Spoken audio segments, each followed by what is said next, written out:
Okay, well, you haven't seen this. I hurt my back after grading and tamping the soil down. So, and I was in the mud for like 3 days getting the grade and picking out rocks and keep on grading and then tamp it and then grade it and then tamp it and then grade it. Then, that was on Friday. I finished with the topsoil. So I bought 30 bags of paver gravel, step one. That was like 1,200 pounds. I beat that down. I started that on late Friday and then I realized my back was kicking. Then Saturday I took off. Then I beat that 1,200 pounds in on Sunday, left the center loose. So then I bought Advil. Then I bought Advil, a lot of it. And I got a guy to help me Monday. So he first started with tamping down the center of the 1,200 pounds. We are a little high at the electric here, but I'm going to leave it. They do move around the hair in spots, and I'll tell you the process. So he beat that down, and then I took him and we picked up another 30 bags of gravel, step one, that stuff. And he beat that in. And then we put down 2 blankets overlapping. And then we beat down like 3/4 of an inch of sand. Keep in mind now that's almost 3 inches of material we beat down in an inch and a half space. So it was a lot of tamping. My feet are nasty walking around in the dirt. So while he tamped down the sand, and I ripped a 2x4, 2x3 down to 2 1/8, and I wanted it like up so it could settle. It looked like that's what happened with all the old stepstones here. Everything just settled, layers of stuff in the soil. So, and that's equivalent to what we ran shy on this slab. So I'm actually on my original mark, which is pretty amazing, and that's straight. But there is a little high point here. I could take this apart and fix it, a couple things, or I could just let it settle. I mean, it does look really nice. But we did run into one problem, and I'm hurting today, but that low voltage conduit, which came out of the dirt and elbowed only about, it came out under the slab like so. That's 3 inches down roughly, and it 45's down further into the ground, and then another 45 to turn it. So that was nice and well buried, except for that point right there. And that's why the snakes are out, because that point right there is where I get stuck going either way. So I know it's at that first 45. So I'm gonna dig this up, cut that out, repair it. I can't go further. I know I need to finish off and terminate this end. And we stopped here. The guy was beat at 4 o'clock. He did unload. I started him placing blocks at the end while I went and got more.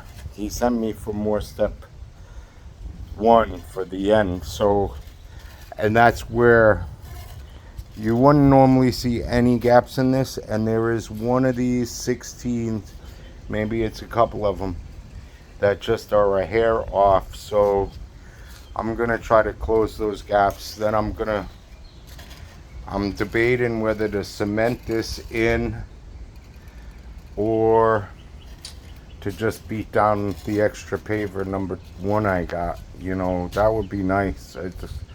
Home Depot is very expensive right now. But I just want to do it right. So no matter what, whatever I do, it's got to be strong. So, and you'll see I've talked about everything from the beginning, and the story's changed along the way, because originally I was just gonna do form stepstones, and then, which I wasn't telling nobody, and then I was gonna surround them with 12-inch, only 1.25 inch thick white pavers like this. These are 1.75 inch, so it was going to save me a lot of digging, and the only real digging was the forms for the cement work, which I was going to go 2.5, 3 inches.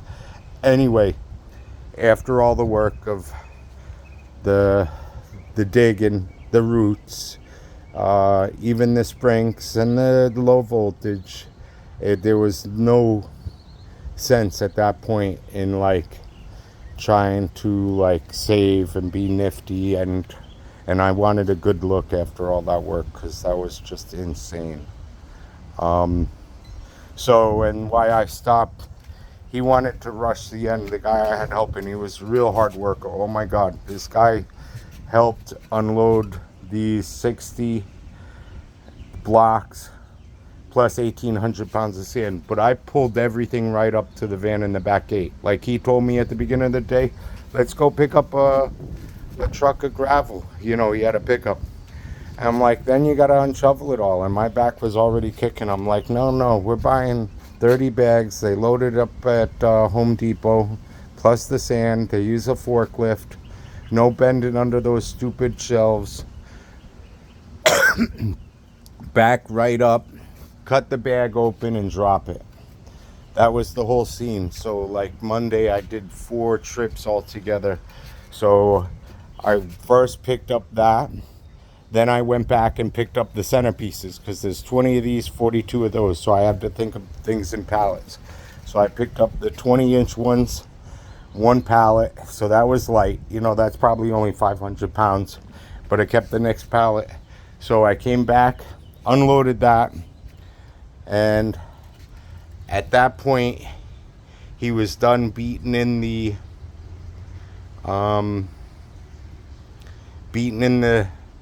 gravel. So I laid the 2 blankets with him. We cut them where they need to be cut, and we started dumping the sand. I showed him what to do with that and how to measure it. I ripped a 2x4 to 2 1/8, so that after he tamped down the sand, then we could do a final grading of sand at 2 1/8. And then he was while he's beating that down, I went and picked up the 42 16-inch ones. So another Home Depot run, wait for them to load the pallet, so that it takes time.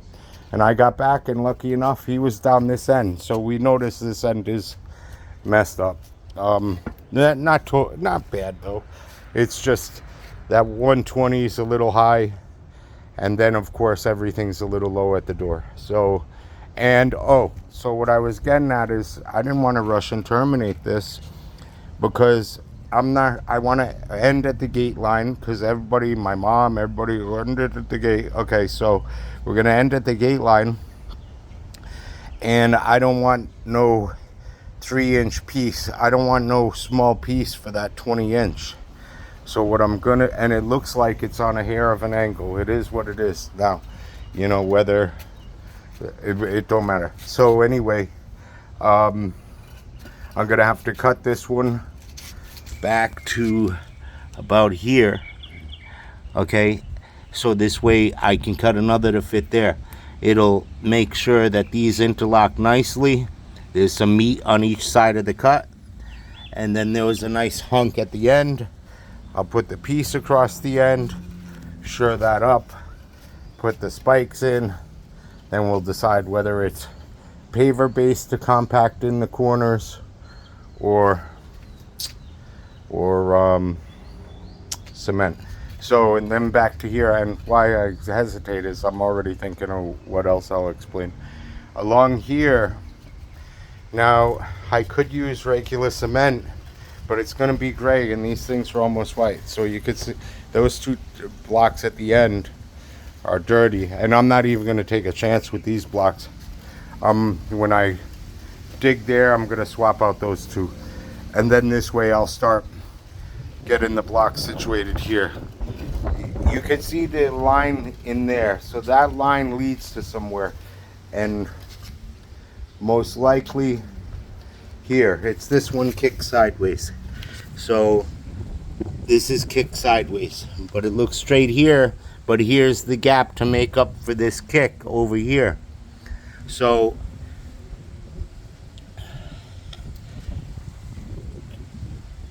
I gotta see where it is. Oh, it might start there, but so anyway, I don't know if that's nitpicking. That might be